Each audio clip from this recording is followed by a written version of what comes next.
Hi, in this video we are going to learn how to use differentiation to find out the gradient of a curve. But first let's remember what a gradient was. So far we have only seen the gradient of a line. And basically the gradient is the measure of steepness. When it comes to the gradient of a line, it never changes. The steepness of such a line is the same at every point, so it doesn't matter which 2 points you pick to calculate the gradient, you always get the same constant gradient value. So what happens if we have curves? Curves have steepness too, but their steepness is not constant. Actually, it's variable, right? For example, look at this curve. This is a curve for the cubic function. So, well, if we give the numbers for the roots of the curve to be, let's say, -5, 1, and 4, this function will be x minus 5 times x plus 1 times x plus 5. I'm just making them up. But the graph of such a function will look like this. And you can see that at some points the steepness is huge, and at some points it's 0. So it's quite variable. So how can we express the steepness? So first of all, just because this steepness, the gradient of this curve, is variable, we can define a function out of it. What I'm talking about is the gradient function. So this means for every x value, the gradient of this function, this curve, is different. Well, how are we going to figure this out? Well, look at this line. Now, this is called as a tangent line, or basically the tangent, and this line is tangent at the point, let's say, -4. It doesn't matter what number that is now, but this tangent line has a constant gradient which could easily be calculated. So let's say its gradient is 2. And now I can draw another tangent line. So let's say this is the tangent line drawn at the point x equals -1. And the gradient for this tangent line is, let's make it up, it's going to be m equals -1. So these two tangent lines are different and their gradients are different. And let's draw another tangent line. Now let's say this tangent line is drawn at x equals 3. And you can see that this tangent line is horizontal. So its gradient is 0. And this is very important because it's very significant. We'll come back to this. But so far I've drawn just 3 tangent lines, each of which has a different gradient. So these gradients can be expressed as variables of a function, which we call as the gradient function. So the point is, if we are talking about the gradient of a curve like this, then we are talking about a variable gradient. So the gradient is not the same as if it's a gradient of a line. All right, a gradient of a curve is variable, and we can express the change with the gradient function. And guess what? We are going to obtain the gradient function by differentiating this given function here. If we differentiate this function, we are going to end up with the gradient function. So let's see an example. So given the function, calculate the gradient of this function at x equals 2, x equals -1, and x equals 3. So remember that for every x value, we will be finding a different gradient because the gradient of curves are variable. They are not constant. So let's start with finding the derivative of this function first. So basically, I'll go like f prime of x is equal to, now I'm taking the derivative of this function, it's going to be 3x squared minus 6 times 2 is 12, 12x plus 2. Remember, the constant term vanishes off when you're taking the derivative. So this is my gradient function. This means I will substitute the x values given and I will calculate the gradient of this function at those x values. So let's start. For part A, it's going to be x equals 2, so I'll go like f prime of 2. So wherever I see x, I'm going to write 2. So it's going to be 3 times 2 squared minus 12 times 2 plus 2. And then you can directly write the answer, but this substitution step is very important. You have to write this down. And the result is minus 10. This means the tangent line drawn at this point to the curve has the gradient minus 10. This tells me that the gradient of this function, this curve, is minus 10 at x equals 2. Part B, so it's going to be f prime of negative 1, because x is negative 1. So it's 3 times negative 1 and so on, and the calculation will give me 17 as the gradient of this function, where at x equals 1. Now let's calculate the third value. F prime of 3 is minus 7. Now let's look at another example. Given y equals x squared minus 4x plus 5, find the gradient of the curve at x equals 2. Fine. There is nothing different. I'm going to find the derivative of this function and then substitute the value of x into the derivative of the function, which is the gradient function.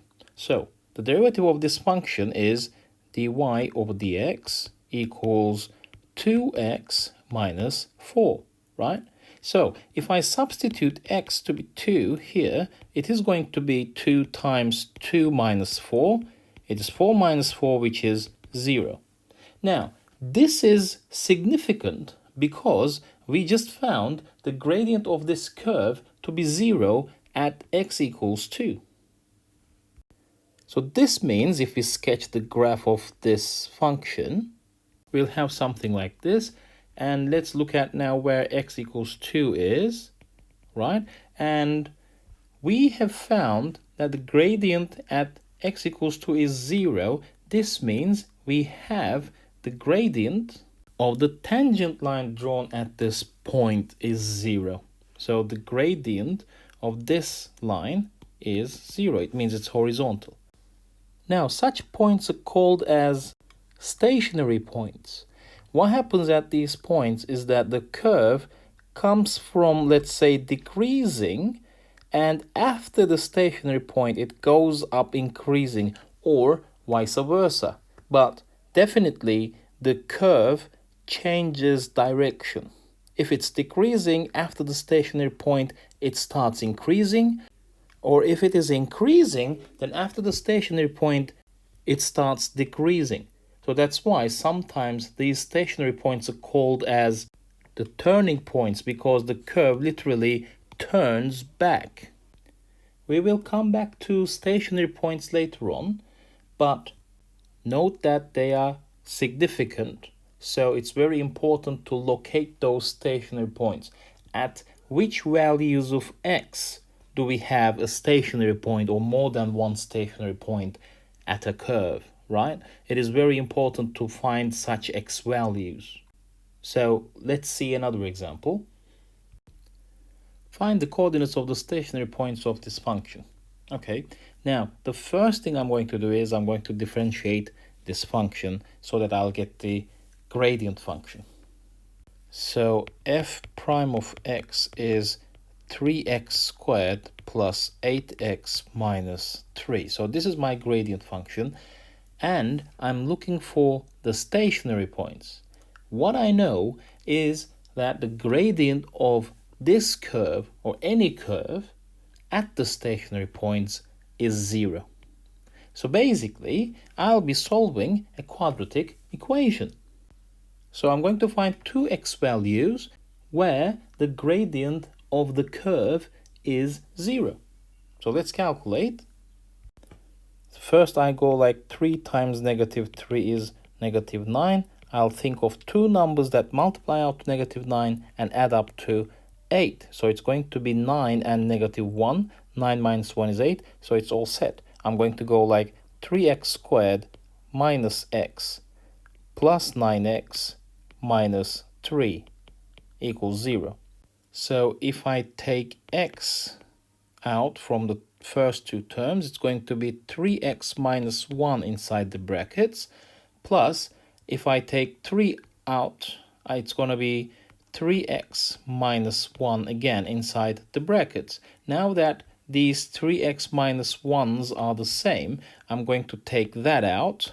3x minus 1 times x is remaining plus 3 is remaining. So it's going to be plus 3 equals 0. So if I find the value of x here, it's going to be 3x minus 1 equals 0, where x is 1 over 3. And x plus 3 is 0, where x is negative 3. Now, the stationary points are at these points. So basically, these are the x-coordinates of the stationary points. The questions may ask you to find the x-coordinates only or x values only, so this is where you stop. But if they ask you to find the coordinates of the points, then you have to substitute these two x values into the original equation to find the y values. So let's do that.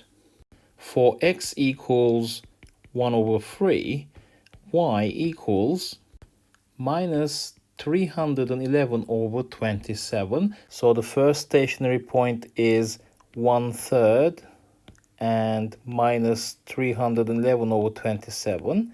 And let's calculate the second y coordinate. So for x equals negative 3, y equals 7. So the second point would be negative 3 to 7. So these are the two stationary points that this curve has. So let me summarize what we've done here. To find the coordinates of the stationary points, we've found the derivative of the given function. And then, just because we're talking about stationary points, we must have the gradient equal to 0. So since this is the gradient function, we just wrote this equation. Gradient function is equal to 0. And then we solved this equation to find the x values where we have the stationary points, or where we have the gradient of the curve to be 0. And of course, just because we're asked to find the coordinates of the stationary points, we needed the y values, which means we have to substitute those values of x into the actual function to find the y coordinates. And now we have the coordinates of the stationary points. So this is what we are supposed to do. So basically, the gradient function and the gradient of a curve is pretty much it, right? And again, I repeat, the stationary points are significant, so finding them is very important. You will see why in the next video. Thanks for watching.